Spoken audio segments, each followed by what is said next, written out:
Le Seigneur Jésus-Christ n'a pas fait de longs discours, nous l'avons déjà observé cela.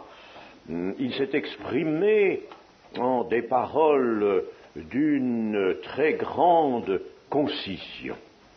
Il nous a là, certes, donné une leçon, mais bien sûr, dans les paroles qu'il a prononcées, il a pu faire entrer toute une science, toute une leçon, tout un ensemble d'instructions pour nous.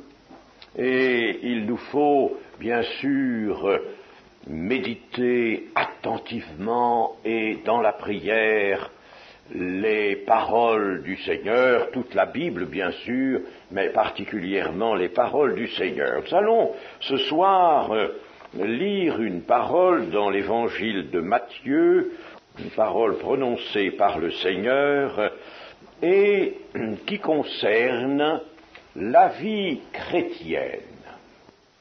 Matthieu chapitre 7 verset 13. Entrez par la porte étroite, car large est la porte, spacieux est le chemin qui mène à la perdition. Et il y en a beaucoup qui entrent par là, mais étroite est la porte, resserré le chemin qui mène à la vie, et il y en a peu qui les trouvent. Amen. Amen. Voyez, cette parole vraiment est bien condensée, bien courte, et pourtant elle nous dit beaucoup de choses. Le Seigneur, dans cette parabole, car nous pouvons la reconnaître cette parole comme une parabole, nous montre deux portes débouchant chacune sur un chemin. Il y a donc, dans chaque cas, l'entrée par une porte et après la porte, un parcours, un certain parcours. Ainsi, il y a d'abord à faire une chose, choisir la porte, puisqu'il y en a deux. Choisir la porte, puis le discernement du parcours. Après la porte, tout ne sera pas résolu, il faudra suivre un certain chemin resserré et suivre ce chemin jusqu'au bout. La porte, pour simplifier toute chose, nous pouvons dire qu'elle nous représente soit la conversion réelle, s'il s'agit de la porte étroite, soit une pseudo-conversion ou un christianisme qui ne s'affirme pas dans une réelle conversion, dans une réelle approche du Seigneur Jésus par une repentance qui est suivie d'une régénération, du don du pardon des péchés, de la grâce du pardon des péchés et d'une régénération. La conversion réelle. Et puis le chemin étroit sera la persévérance dans la marche. La persévérance dans la marche, une fois la porte franchie, une fois que la conversion est un fait réel, que l'homme de foi s'est approché du Seigneur, a répondu de tout son cœur à l'appel du Seigneur, il a reçu la grâce du pardon de ses péchés, il est régénéré et il est, comme nous le savons, né de Dieu. La parole de Dieu lui a donné le pouvoir de devenir enfant de Dieu. Mais le Seigneur lui ménage un certain parcours. Dans l'évangile de Luc, au chapitre 12 et au verset 32, nous lisons « Ne crains point, petit troupeau, car votre Père a trouvé bon de vous donner le royaume. » Ne crains point, petit troupeau. Et dans l'évangile selon Matthieu, évangile selon Matthieu au chapitre 22 et au verset 14, « Car il y a beaucoup d'appelés, mais peu d'élus. » Alors, eu égard à ce chemin resserré qui fait suite à cette porte étroite qu'il faut franchir pour aller à la vie, chemin dans lequel il faut progresser pour atteindre la vie, eu égard à cela, le Seigneur nous dit qu'il y a peu d'hommes qui les trouvent. Et je viens de vous lire deux passages qui corroborent cela, qui montrent en effet que l'Église est un petit troupeau et qu'il y a beaucoup d'appelés, mais peu d'élus. C'est une parole qui fait un peu froid dans le dos, ça. Beaucoup d'appelés, peu d'élus. Ceux qui répondent à l'appel du Seigneur sont donc et seront toujours une faible fraction de l'humanité. Dans chaque génération, à chaque époque, l'Église, entendons-nous, l'Église corps de Christ, c'est-à-dire la grande assemblée sur la terre de ceux qui appartiennent vraiment au Seigneur et que le Seigneur connaît comme ceux qui lui appartiennent, il compose une petite fraction dans l'humanité. Et cela nous incite à ne pas mettre notre confiance dans le nombre. Le Seigneur le dit ainsi. On a beaucoup médité sur cette faiblesse numérique de l'Église corps de Christ. Ce n'est pas l'Église de la multitude, c'est une fraction bien sûr sur 4 milliards et je ne sais combien de millions d'hommes que nous sommes maintenant sur la terre. Cette fraction pourrait quand même représenter un certain nombre de millions d'hommes, bien entendu, mais enfin ce n'est encore qu'une faible partie de l'humanité. Il ne faut donc pas mettre sa confiance dans le nombre. Vous savez que David ordonna à un certain moment de son règne le dénombrement du peuple. Là-dessus aussi, on a discouru de façon plus ou moins exacte. On a dit que si David avait été frappé d'une sanction, lui et le peuple, par le Seigneur l'Éternel, c'est qu'il avait omis d'accomplir quelque chose que la loi disait quand il y avait dénombrement. Chers amis, c'est pas vrai, c'est pas exact. Je regrette, j'ai bien regardé les textes. En réalité, David fait le dénombrement du peuple, poussé qu'il est par une pensée orgueilleuse, bien que cet homme qui était celui qui était capable, qui avait été choisi, pouvant accomplir toutes les volontés de Dieu, eh bien, cet homme n'était pas sujet généralement à l'orgueil, bien au contraire. Mais un accident peut arriver, et ce fut le cas. Il fut poussé par une pensée orgueilleuse suggérée par Satan. L'un des textes qui nous raconte cet épisode nous dit que Satan l'excita pour cela.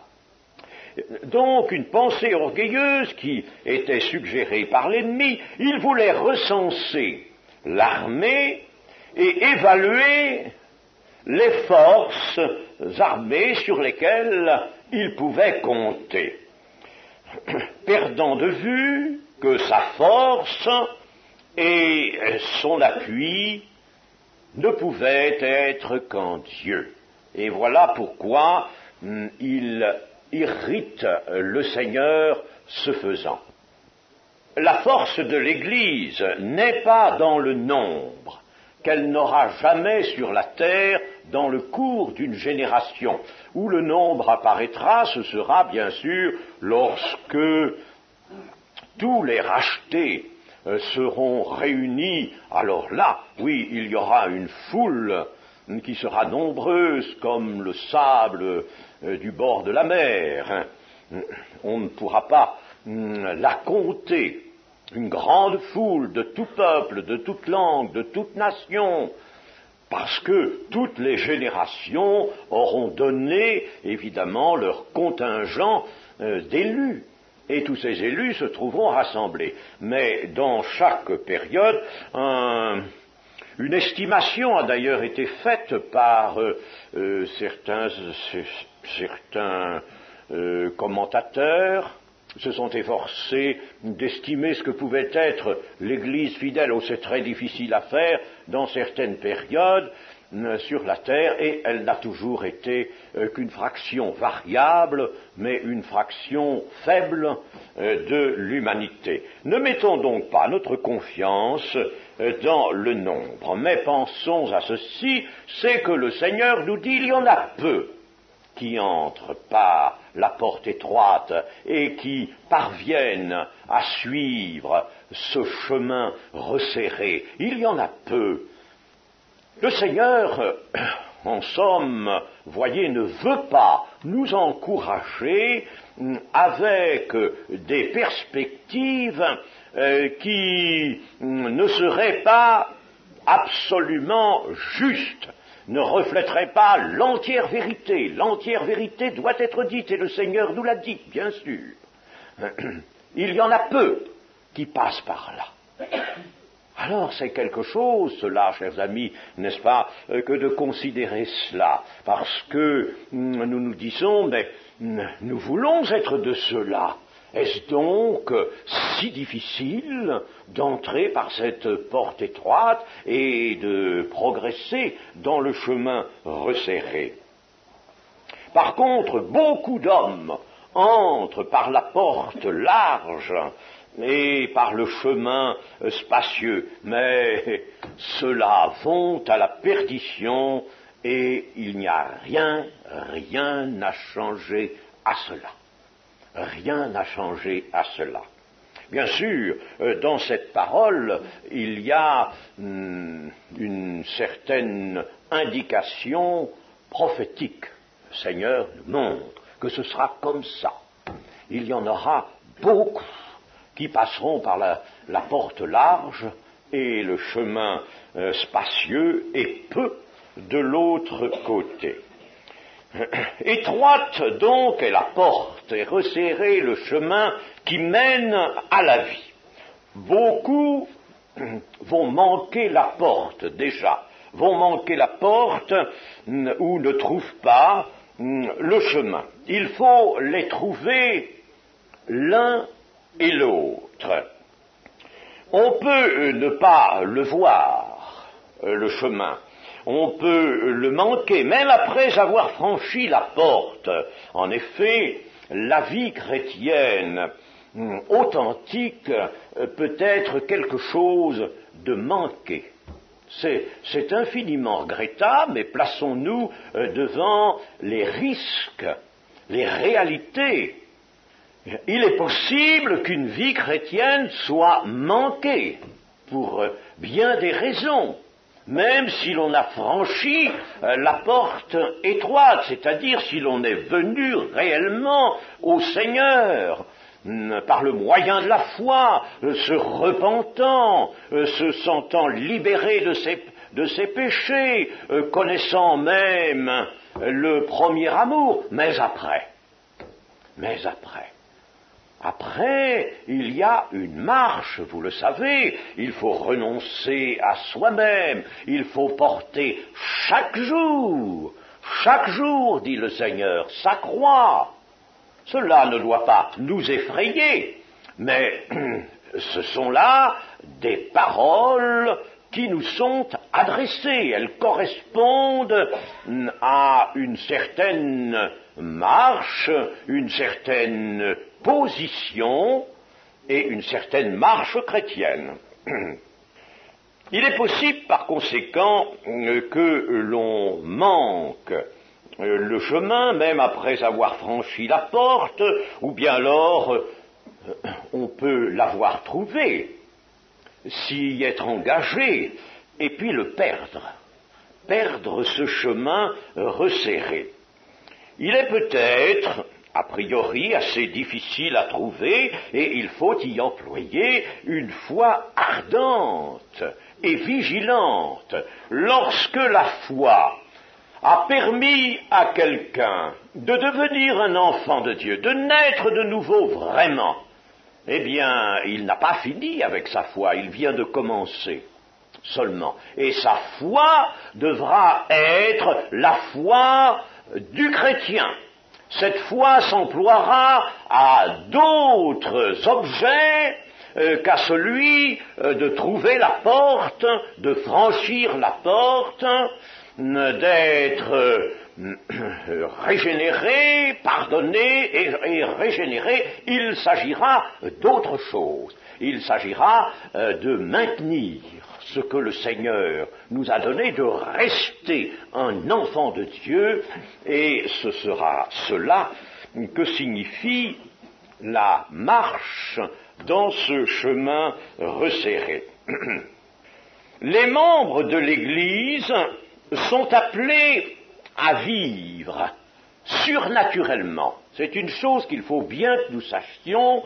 Notre comportement apparent dans la société et celui peut-être des autres hommes en gros, c'est-à-dire que nous vivons comme eux, nous avons des maisons, nous y mangeons, nos maisons sont les mêmes, nous vivons dans les mêmes structures sociales que les autres hommes. Bien sûr, nous ne nous conduisons pas comme eux, nous ne pensons pas comme eux, c'est certain, mais nous ne sommes pas si vous voulez, isolés du monde, isolés physiquement du monde, bien au contraire, nous avons notre tâche à remplir dans la société humaine. Mais la vie chrétienne, dans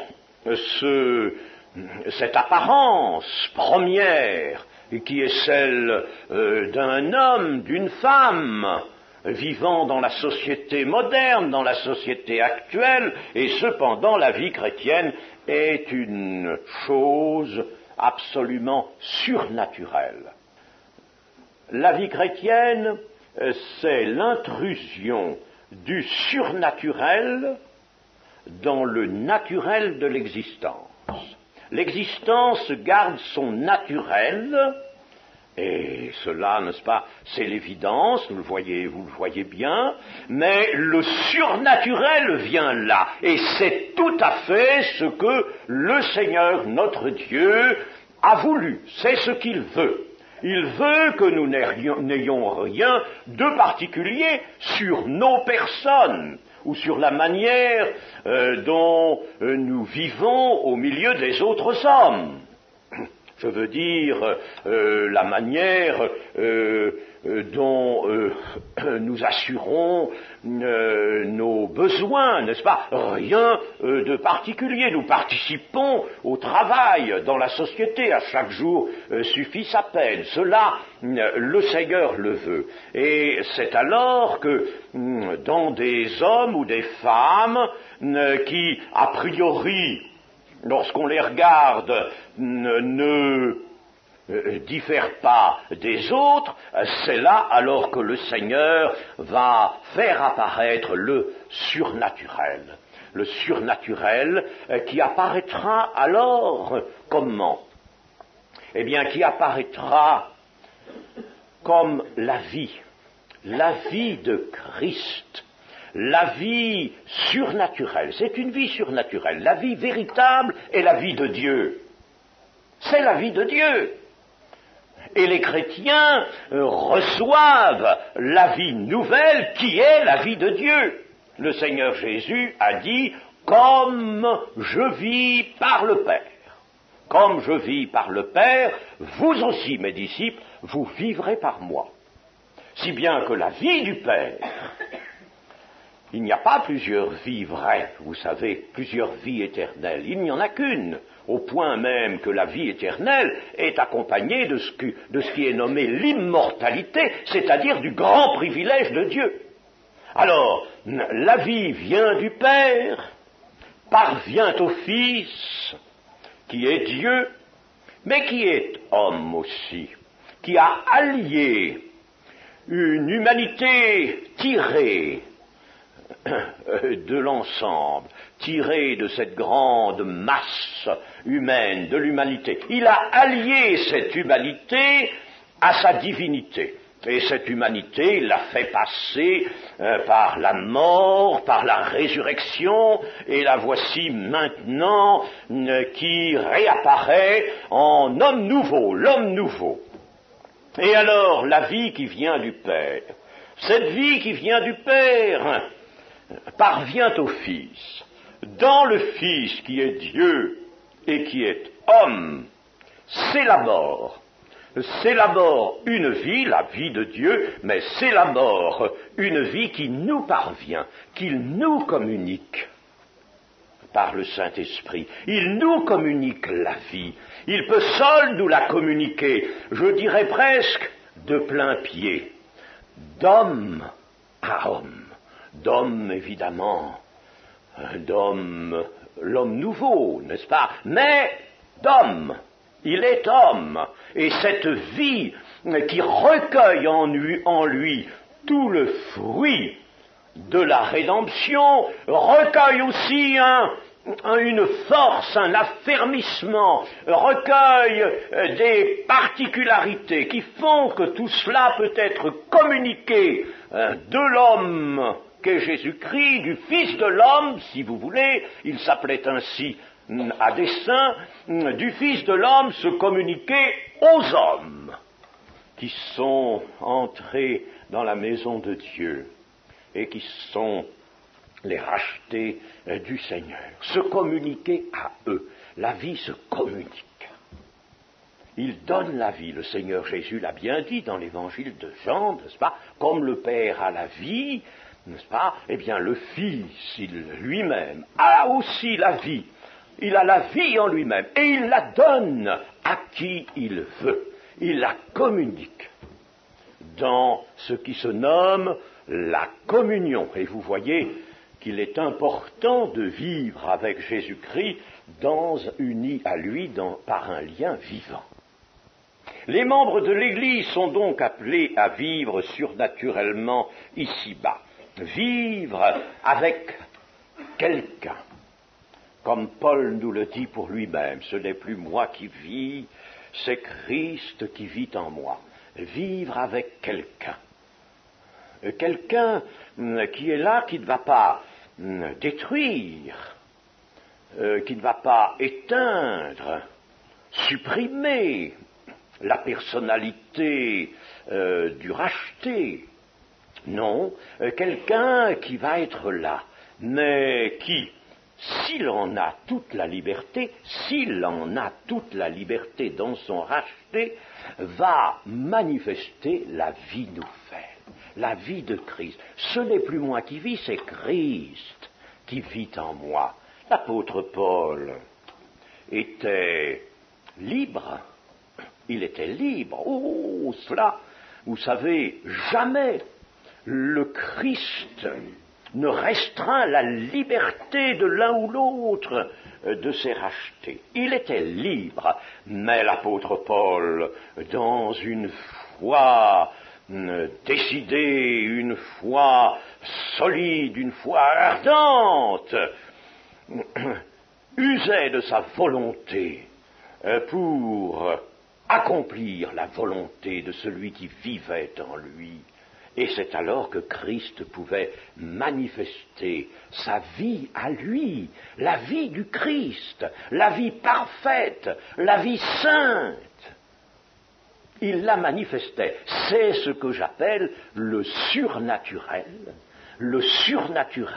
faisant intrusion dans le naturel, de l'existence d'un homme qui a les mêmes apparences extérieures que les autres. D'ailleurs, Dieu avait voulu que son propre Fils, venant sur la terre, n'ait pas d'apparence remarquable. Il n'avait ni beauté ni éclat pour attirer les regards. Ce n'était pas par là. Et le Seigneur Jésus, pendant les jours de sa chair, a vécu comme les autres. Il a fait étape avec ses apôtres. Il n'y avait rien qui le différenciait essentiellement d'eux, à telle enseigne que Jean-Baptiste, avec quelques-uns de ses disciples, est obligé de montrer du doigt celui qu'est l'agneau qui ôte le péché du monde. Ses disciples étaient là, un groupe d'hommes s'avançait, et Jean-Baptiste de leur dire, tenez, voyez-vous, celui-là, là, oui, c'est ça, oui, exactement, celui-là, là, au milieu des autres, il ne pouvait pas être distingué par quelque chose qui l'eût permis sur sa personne. Pas du tout. Celui-là, c'est lui qui est l'agneau, qui ôte le péché. Alors, chers amis, il faut que nous comprenions ces choses. Elles ne me paraissent pas difficiles, je ne pense pas que vous les jugiez difficiles. La vie, donc, du chrétien est une vie surnaturelle parce que c'est la vie du Christ. Si ça n'est pas la vie du Christ, alors la vie chrétienne n'est pas engagée sur son chemin étroit. Elle n'est pas bien engagée. Le chemin est manqué, où l'on est en marge à côté du chemin. Il faut donc marcher dans la vérité, marcher à la lumière de Christ, au milieu des fausses lumières de ce monde. Marcher avec la vraie lumière. Et vous savez que la vie était la lumière des hommes. Marcher avec la vraie lumière. Au milieu d'un monde où il n'y a que des feux follets ou de fausses lumières, des ténèbres où pointent des lumières artificielles. Il faut marcher ainsi. Alors, pour bien comprendre la parole du Seigneur Jésus, la porte étroite, le chemin resserré, rappelons-nous une chose, c'est que le Seigneur Jésus a dit « Je suis la porte » et qu'il a dit aussi « Je suis le chemin, la vérité, la vie, nul ne vient au Père que par moi ». Si nous essayons d'épiloguer sur l'étroitesse du chemin qu'il faut suivre, nous ferions peut-être apparaître disons, un apport de l'homme qui fait des efforts, qui réussit, l'homme qui par lui-même compose sa marche, etc. Et nous en reviendrions à cette erreur tragique d'une propre justice. Je n'ai pas dessein de vous le démontrer ce soir, mais il y a un écueil dans la vie chrétienne, un parmi d'autres. Et cet écueil, c'est le retour de la propre justice. Dans la vie chrétienne, mes amis, la propre justice peut réapparaître. C'est un danger, un des dangers. Alors, ce ne peut pas être ça. Le chemin resserré, ce ne sont pas toutes sortes de restrictions qu'il faut s'imposer, toutes sortes de devoirs, ce n'est pas cela. Je suis la porte, je suis le chemin, la vérité, la vie, nul ne vient au Père que par moi. Pour être sauvé, il faut aller au Père, immanquablement. Il faut aller au Père, il faut aller dans la cité céleste. Le prophète Ésaïe l'a déjà proclamé autrefois. Il faut aller là, il faut y aller. Celui qui n'arrive pas à la cité céleste, à la cité de Dieu, qui n'arrive pas là, conduit par Jésus-Christ, n'est pas sauvé. Le salut, c'est ça. C'est d'arriver à Dieu. Il faut y arriver. Il y aura en chemin différentes choses. Mais il faut arriver là. Et le Seigneur a bien situé la chose. Je suis le chemin. La vérité, sur ce chemin, il y aura bien sûr cette vérité indispensable à la vie. Il y a la vie et le but du chemin, la direction du chemin, le point d'arrivée, c'est Dieu. Il faut aller à Dieu. Le Seigneur Jésus, donc, est lui-même un chemin. Et nous pouvons dire aussi qu'il trace un chemin. Il est lui-même, en sa personne, un chemin, et il trace un chemin. Dans ce même sermon sur la montagne qui occupe les chapitres 5, 6, 7 de Matthieu, nous voyons certaines indications qui, au premier abord, ne se signalent pas comme telles, mais qui sont pourtant des indications de ce qu'est le chemin étroit.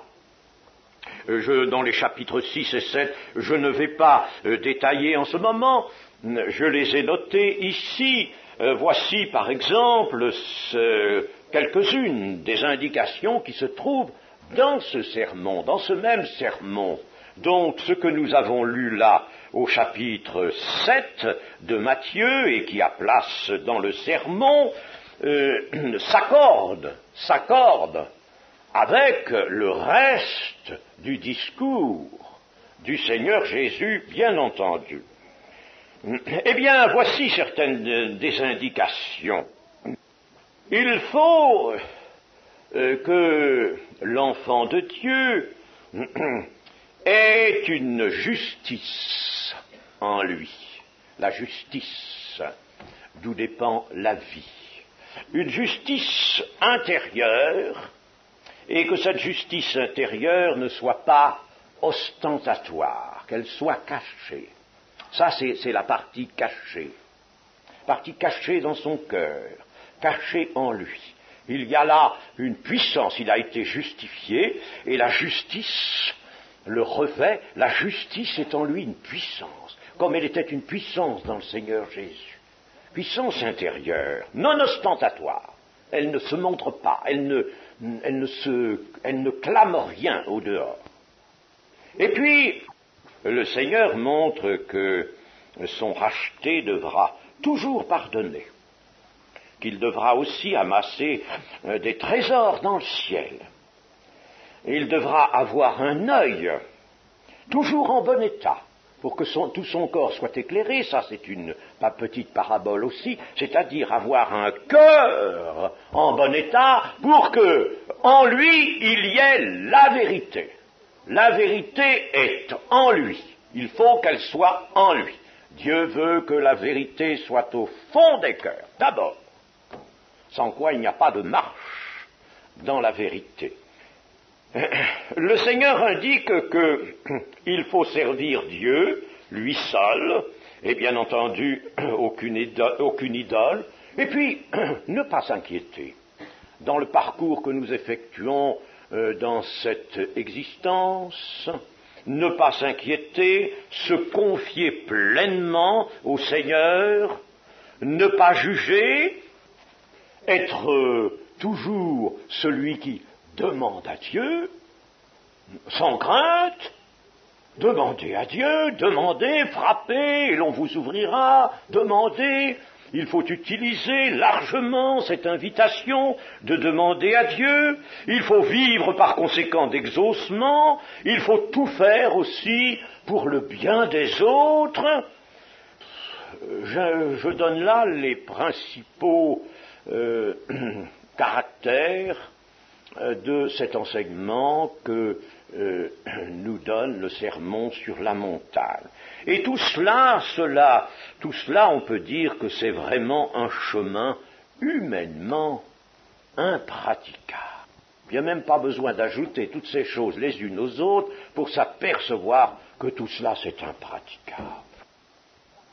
Humainement, par les forces humaines, par des moyens humains, c'est impraticable. Lorsque le Seigneur nous dit aussi au sujet des ennemis qu'il faut aimer, soyez parfaits comme votre Père céleste est parfait, c'est impraticable. C'est absolument impraticable. Je me rappelle un jour, j'étais sur un bateau, on a le temps de parler sur les bateaux, et je conversais avec un catholique, nous parlions de l'Évangile, et alors il me disait, mais monsieur, ces choses-là aujourd'hui n'ont plus à être vécues, je ne sais pas si elles l'ont jamais été, me disait-il, mais enfin, vous voyez bien que ça ne peut pas être vécu. Il me citait quelques passages de l'Évangile, c'est pas possible, c'est absolument pas possible, ça, monsieur. Alors je lui ai dit, mais vous avez raison, c'est impossible, c'est impraticable, et pourtant il faut le faire. Oh. Il ne comprenait pas, et je lui ai expliqué que cela ne pouvait être pratiqué, mis en pratique, car le Seigneur Jésus nous dit bien, et c'est la conclusion de son sermon sur la montagne, qu'il faut mettre ces choses en pratique. Il faut par conséquent que ça entre dans la pratique de l'existence. Eh bien oui, il faut les mettre en pratique, et c'est impraticable. C'est pourquoi le chemin vraiment est resserré. Le chemin est resserré. C'est impraticable, et pourtant il faut le faire, et il faut y persévérer.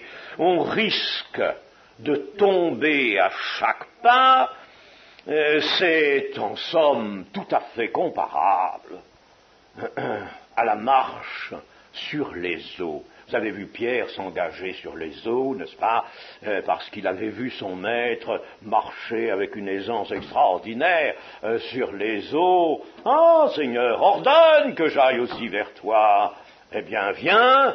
Et puis le pauvre apôtre Pierre, le regard, c'est terrible. Voilà, le vent souffle, les vagues sont là, pointues, méchantes, et puis il regarde un peu, il se sent descendre, il se sent enfoncer dans l'eau, c'est impraticable. Le Seigneur Jésus, avec le concours de l'apôtre Pierre, en somme, nous a bien fait la démonstration là que lui pouvait marcher sur les eaux, mais que pour son disciple, c'était chose bien difficile que de marcher aussi sur les eaux. Alors, c'est impraticable et pourtant, il faut mettre en pratique. Il importe, par conséquent, d'apprendre une chose. C'est à ne regarder qu'à Jésus-Christ, à ne regarder qu'à lui, parce que si Jésus-Christ nous dit « Je suis le chemin », eh bien, ça a un sens, ça. C'est pas de la théologie, ça. Ça a un sens. Il y a une réalité, là. Une réalité qui unit la mise en pratique qui va se faire sur la terre, qui unit cette mise en pratique à la puissance surnaturelle et à la volonté de Dieu. Il est le chemin. Par conséquent, c'est lui qu'il faut trouver. D'abord la porte. Eh bien, c'est lui qu'il faut trouver puisqu'il est la porte. Celui qui entre par moi sera sauvé. C'est lui qu'il faut trouver comme porte. Et c'est ensuite lui qu'il faut garder, puisqu'il est aussi le chemin. Il faut le garder, et en somme, en ne regardant qu'à lui, et vous savez que l'épître aux Hébreux nous dit « Portez vos regards !» Et elle le dit de telle façon que cela signifie « Surtout, prenez bien garde de ne pas porter vos regards à droite et à gauche, mais de les porter toujours et uniquement sur lui, le chef et le consommateur de la foi. » Il faut donc progresser sur ce chemin impraticable humainement, ce chemin resserré, il faut progresser en regardant à lui, en faisant entièrement confiance, par une foi qui entretient constamment cette confiance et ce lien avec lui. Il faut être en somme suspendu au Seigneur Jésus-Christ et cette marche surnaturelle. Alors là, vraiment, c'est une marche surnaturelle qui va donner des effets dans l'existence naturelle, mais qui est surnaturelle. Alors c'est une véritable marche sur les eaux, disions-nous, mais c'est aussi une marche à la frontière. À la frontière, une marche sur la frontière de ce monde et du royaume des cieux. Et la frontière n'est pas large. Il faut marcher à la frontière du monde, ne pas tomber dans le monde et pouvoir progresser. Le royaume des cieux, lui, n'est encore qu'une réalité spirituelle. Il faut marcher à la frontière du monde et du royaume des cieux sur un petit chemin. Imaginez un petit chemin qui se trouve sur une crête très étroite, sur une crête, une crête rocheuse par exemple, n'est-ce pas, très étroite, le petit chemin est là-dessus, et il y a un vide d'un côté, un vide de l'autre, il faut marcher là. Voilà comment le Seigneur Jésus nous représente la vie chrétienne, c'est-à-dire la vie qui mène au Père. Je suis le chemin, la vérité, la vie, nul ne vient au Père que par moi. Je suis le chemin, que par moi. Attention, il faut que vous retiriez de moi la capacité, constamment, mais pas seulement pendant un temps, mais toujours, la capacité de marcher sur ce chemin étroit, resserré, qui est soit pour image la marche sur les eaux, soit ce chemin qui est au fait d'une crête rocheuse. Mais, bien sûr, il y a une porte large, un chemin spacieux, et beaucoup entrent par là, parce que là c'est facile, c'est très facile. Le mauvais christianisme est facile. Et le faux salut est une chose facile, extrêmement facile. Un christianisme qui s'accommode d'un tas de choses, comme c'est facile tout ça. En réalité, n'est-ce pas, il n'y a que vraiment une marche ordinaire avec un semblant de christianisme, un semblant de foi. Beaucoup entrent par là, c'est un itinéraire qui séduit beaucoup de gens. Il est facile d'entrer par cette porte large et de marcher dans ce chemin spacieux. On peut y marcher de front avec toutes sortes de gens. Ceux qui y vont sont ceux peut-être qui cherchent le salut. Ils ont eu le désir aussi d'être sauvés. Je ne vais pas penser à des gens qui systématiquement veulent se donner une apparence l'apparence du chrétien. Non, non. Ce sont des gens qui ont cherché le salut avec un désir sincère, disons même, n'est-ce pas? La sincérité, attention, ce n'est pas toujours la vérité. Ils ont voulu donc du salut et de la vie, mais en marge de la réalité qui se nomme Christ, le chemin, la vérité et la vie, en marge de cela.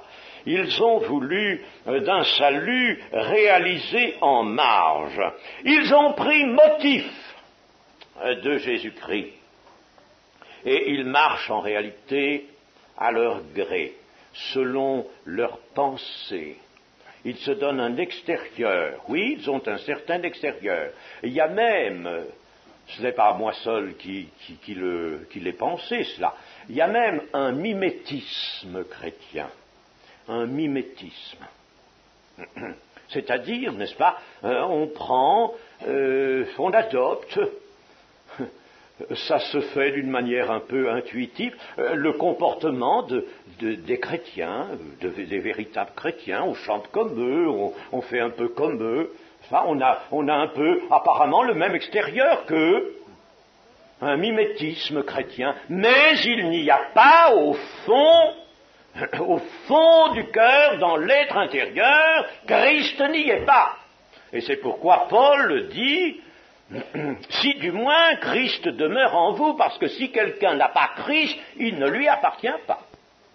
Ils ont pris donc motif de Christ, ils suivent une manière personnelle, une manière qui leur convient, de vie, de piété.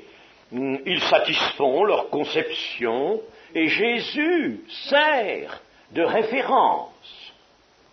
Sert de référence. C'est ce que j'ai trouvé dans pas mal de milieux charismatiques, mes amis. C'est ça que j'ai vu. Jésus servait de référence, mais il n'y avait rien de vrai dans beaucoup de ces gens qui se groupaient sous l'étiquette charismatique. Obéissance, recevoir la parole, oh, j'ai fait des expériences. On m'avait reproché d'être ignorant dans cette nouveauté-là. J'y suis allé dans le Gard. Un jour, on m'a informé qu'il y avait un groupe charismatique qui était fort d'une 50aine de personnes. Alors, j'ai accepté d'y aller un soir.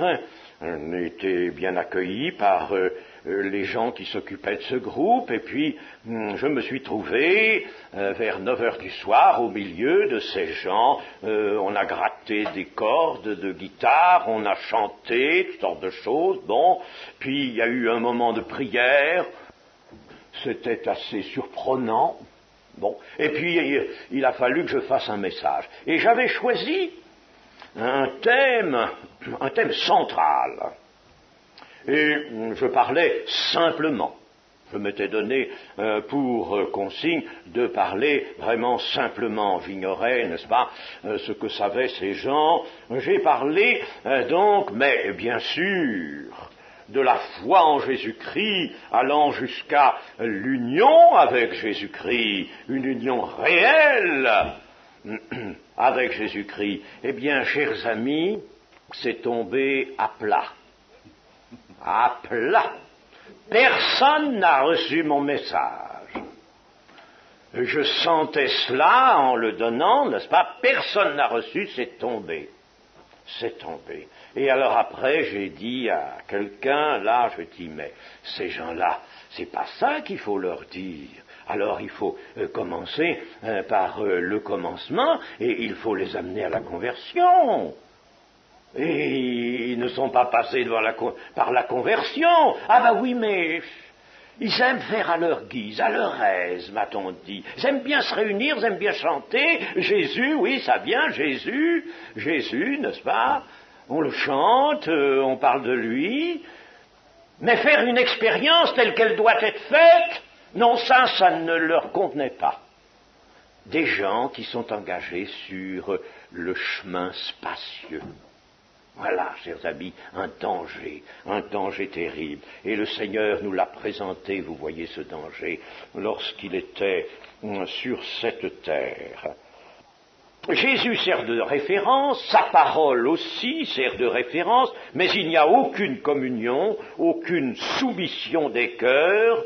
La piété, en somme, n'est pas autre que celle des Juifs qui n'ont pas suivi Jésus, ou si vous voulez, autre que celle de catholiques dont la sensibilité, la sentimentalité, c'est davantage, si vous voulez, mise en quête de sensations, n'est-ce pas? D'émotions. Ils sont à la recherche d'émotions. Enfin, je ne dis pas que tout soit comme ça, mais il y en a beaucoup, hélas, et c'est le Seigneur qui le dit, beaucoup entrent par là. C'est ça la porte spacieuse. On croit avoir franchi une porte, on croit être dans un chemin qui mène à la vie. Or, ça mène à la mort, à la perdition. Si elle n'a pas désarmé cette propre volonté de l'homme, il ne peut pas y avoir pénétration par la porte étroite et par le chemin resserré. Lorsque l'intelligence de l'homme se permet de raisonner, de discuter, l'on ne peut pas se trouver dans le chemin resserré, c'est pas possible. Ou bien on ne l'a jamais emprunté, ou bien on l'a perdu.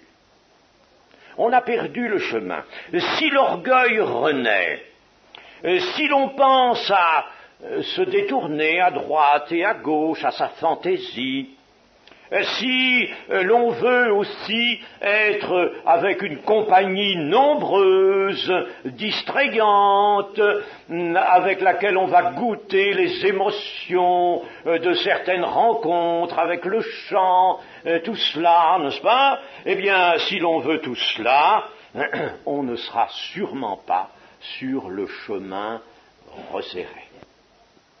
Dans le sermon sur la montagne, je disais donc que Jésus a indiqué, donné des indications sur ce que devait être la position, le comportement d'un racheté, et il a indiqué aussi les précautions à prendre et comment la foi va s'employer sur le chemin. Et dans le sermon sur la montagne, ce magnifique sermon, notamment dans les béatitudes, eh bien, nous trouvons des proclamations qui ont écho en d'autres parties des Écritures. Par exemple, ou dans d'autres des paroles du Seigneur. Par exemple, le Seigneur a dit, si vous ne devenez comme des petits-enfants, vous n'entrerez pas dans le royaume des cieux. Vous n'entrerez pas. Le chemin sur lequel vous serez, vous marcherez, ne vous mènera pas à Dieu, ne vous mènera pas par conséquent au salut. Si vous ne devenez comme des petits-enfants, vous n'entrerez pas. Devenir comme des petits-enfants, voyez, c'est-à-dire faire abstraction des déformations qui sont celles de l'homme adulte, qui a sa propre volonté, qui croit savoir, qui a toujours en lui plus ou moins cette résurgence de l'orgueil, si vous ne devenez comme un petit enfant qui croit, lui, simplement, vous n'entrerez pas dans le royaume des cieux. Le livre des Proverbes aussi fait écho au sermon sur la montagne en nous recommandant de marcher dans la voie de l'intelligence.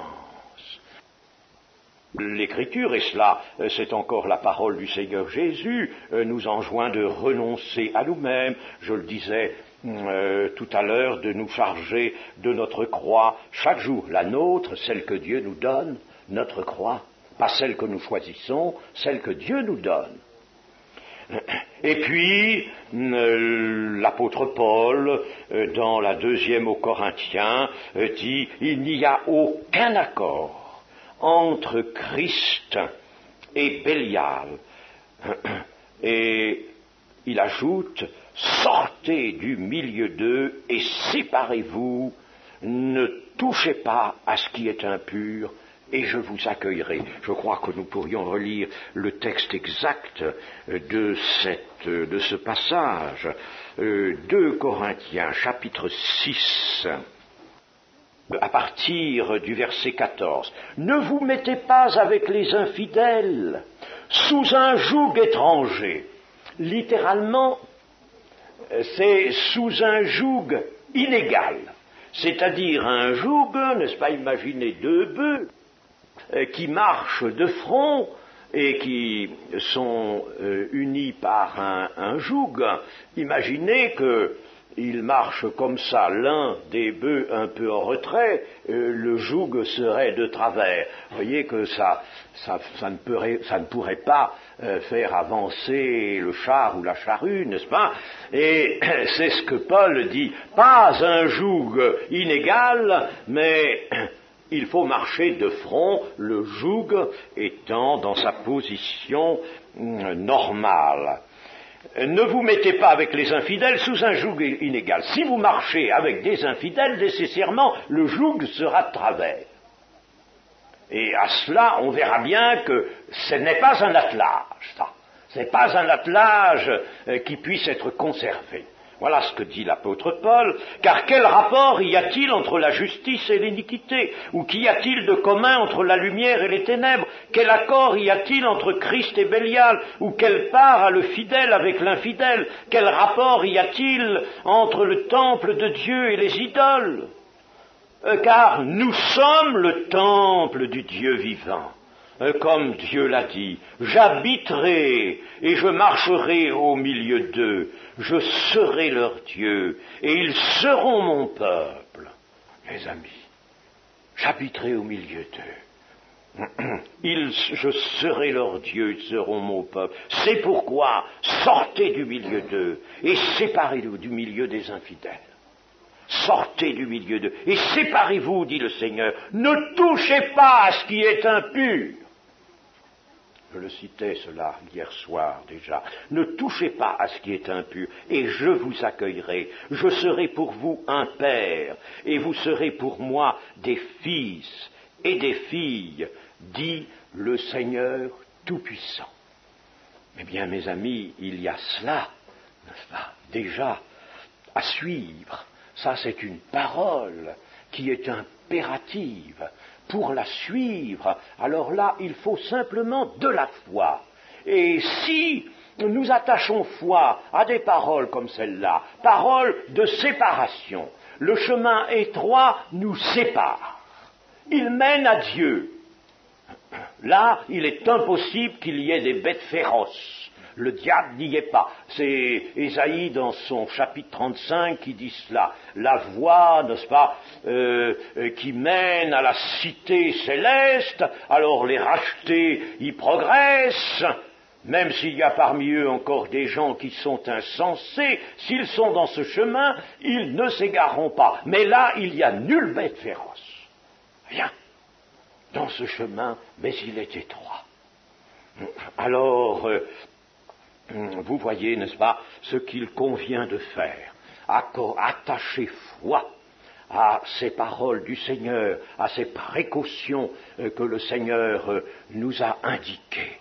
Et par la foi, vraiment, mettre tout cela en pratique. Et alors nous sentirons vraiment que nous sommes conduits, guidés, que nous sommes soutenus sur ce chemin étroit. Nous ne remarquerons plus qu'il est étroit, qu'il est resserré. Nous y marcherons, et nous y marcherons même avec des chants d'allégresse. Que le Seigneur soit béni. Amen.